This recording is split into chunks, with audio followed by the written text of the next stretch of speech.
السلام علیکم ناظرین، پاکستان کی تاریخ کے آرمی جنرلز پر بننے والی اس ویڈیو سیریز میں آپ کو خوش آمدید۔ میرا نام ہے اسرار حسین اور آپ دیکھ رہے ہیں علم آن لائن یوٹیوب چینل۔ ہماری اس دلچسپ اور معلوماتی ویڈیو کو مکمل دیکھیے۔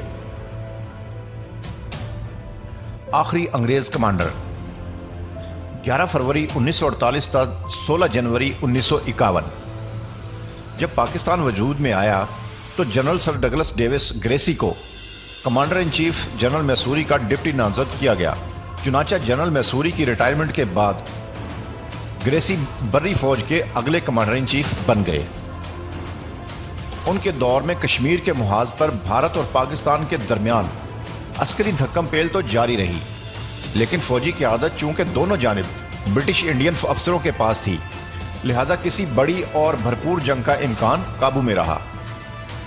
اس کی ایک مثال یہ ہے کہ اگرچہ پاکستان کی سیاسی قیادت کا اصرار تھا کہ کشمیر میں قبائلیوں کی مدد کے لیے باقاعدہ فوجی دستے بھیجے جائیں، لیکن جنرل گریسی نے یہ موقف اختیار کیا کہ جس طرح ڈومینین کے گورنر جنرل کو تاج برطانیہ نے نامزد کیا ہے، اسی طرح ڈومینین کا کمانڈر ان چیف بھی تاج برطانیہ کا نامزد کردہ ہے، اور یہی آئینی صورت سرحد پار ہندوستان میں بھی ہے۔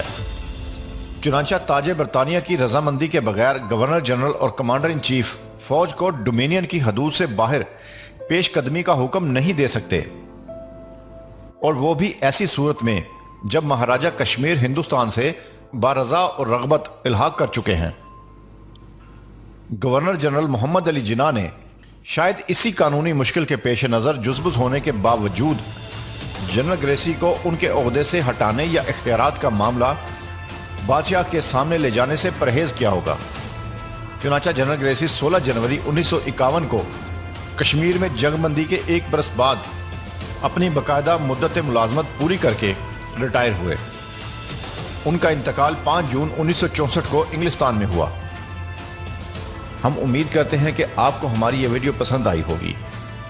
ہماری حوصلہ افزائی کے لیے اپنے اس چینل کو سبسکرائب کریں، کمنٹس لائک اور شیئر کریں۔ ہم ملیں گے جلد ایک اور نئی امیزنگ ایپیسوڈ میں۔ اپنا خیال رکھیے گا۔ پاکستان زندہ باد، پاکستان آرمی زندہ باد۔